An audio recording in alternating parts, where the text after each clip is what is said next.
Take one.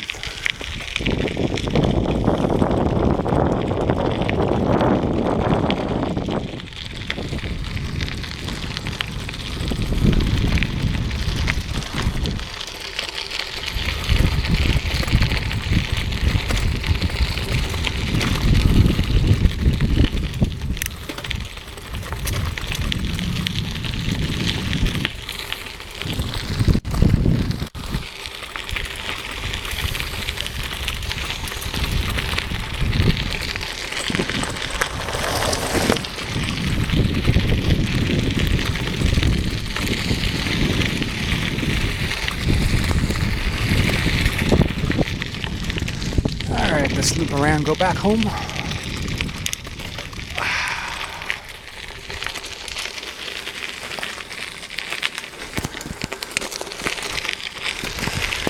Now passing Elgin Park Secondary, constructed in 1992.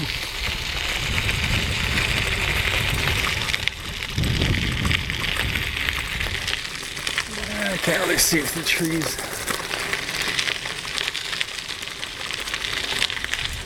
Should be able to see it here.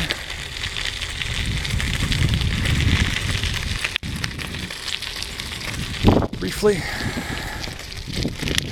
probably about 1,200 kids there. Kind of the rich kid area.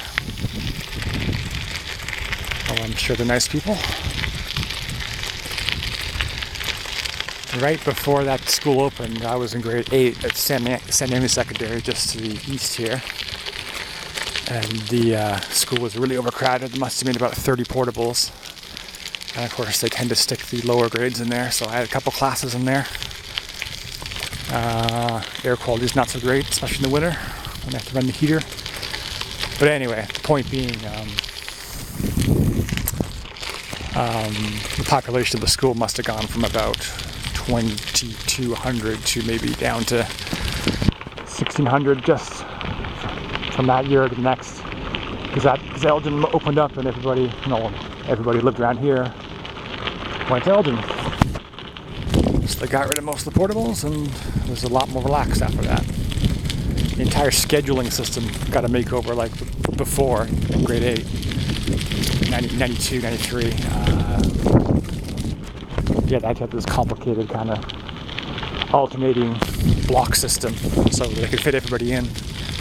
But after that, it was just a straightforward, every day is the same kind of deal. So yeah. This whole area really has only been developed since about the late 80s. Like the population of this town has gone up immensely since then. White Rock started off in the 70s as kind of a sleepy suburb of Vancouver where people would always commute in. There weren't many great jobs around here unless you're in the tourist industry in the summer. But, as Vancouver has grown, all these acres and acres of land which were just forest before, they filled them in with nice designer mansions. I think a lot of people leveraged their position financially in order to buy these houses in the 90s, Elgin Park area, and my dad used to say they were kind of house rich, cash poor, perhaps because they had nicer houses than we did. As you can see, pretty good houses. But I think their investment would have paid off because after Hong Kong went back to China, a lot of people there was quite an exodus of the whole area, the Far East. People wanted to come here, move their families and their money here because maybe they thought that once China got a taste for Hong Kong, they'd want to take over Taiwan or whatever. So yeah, there's lots of families moving from Asia here. And they bought houses like these. And that. And they have good taste, and they're good citizens. They pay their taxes, drive nice cars. I like them. I like Asian people probably more than white people in some regards. They're less insane. There's less vanity, usually. Except I think South Koreans. They're kind of squeezed between Imperial Japan and China through all the centuries, and they always got kind of steamrolled. They're always at the losing end of wars, just because Japan and China have much more resources and tactical awareness at their disposal, and so they kind of lost every battle, and now they developed an inferiority complex, which tries to manifest that as a superior attitude. Nice garage door there, and vanity, like I said, more vanity. But I've seen big improvements in South Korean national character over the last 20 years, so I'm not gonna, credit where credit's due. Okay, that's a nice house here. Love the kind of copper plating on the, where is it? Oh, that's over there. Never mind, this is a nice one. I really like this house. 2230. You like that, guys? Leave your comments below. Jesus Christ, 6 minutes, 20 seconds. I wonder how the battery's doing here. I got my first digital camera in like 1999. The Canon. Cost $1,000. Was shipped from New Jersey.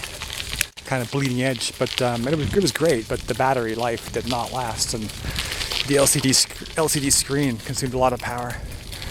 But my God, over 20 years, just the engineering has been improved immensely. Obviously, pixel size is a major improvement, which is awesome. But I think the battery duration, battery life, has improved even more, perhaps, than those early cameras. Okie dokie.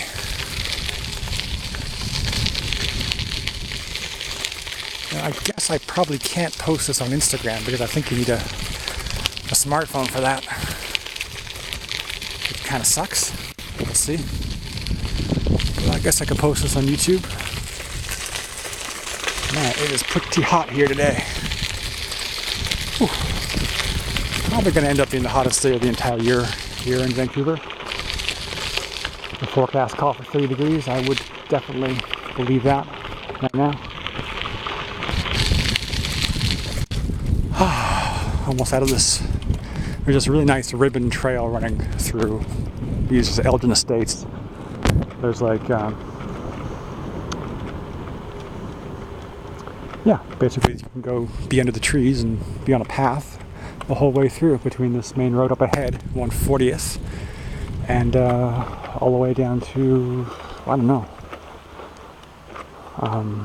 136, I think. So pretty damn good.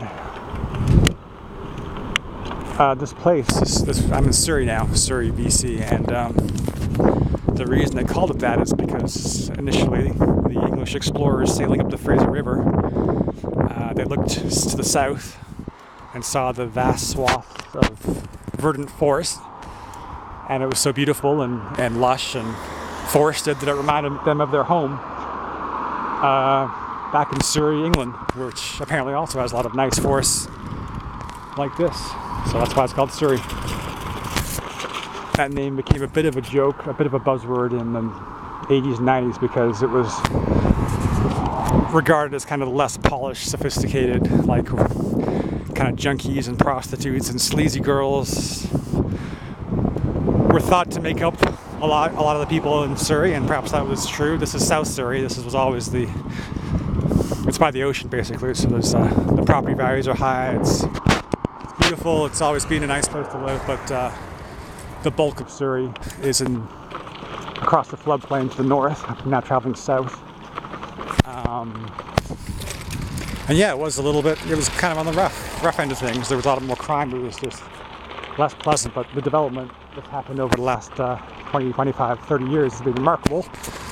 And the last remnants of that were kind of done away with just recently. They had the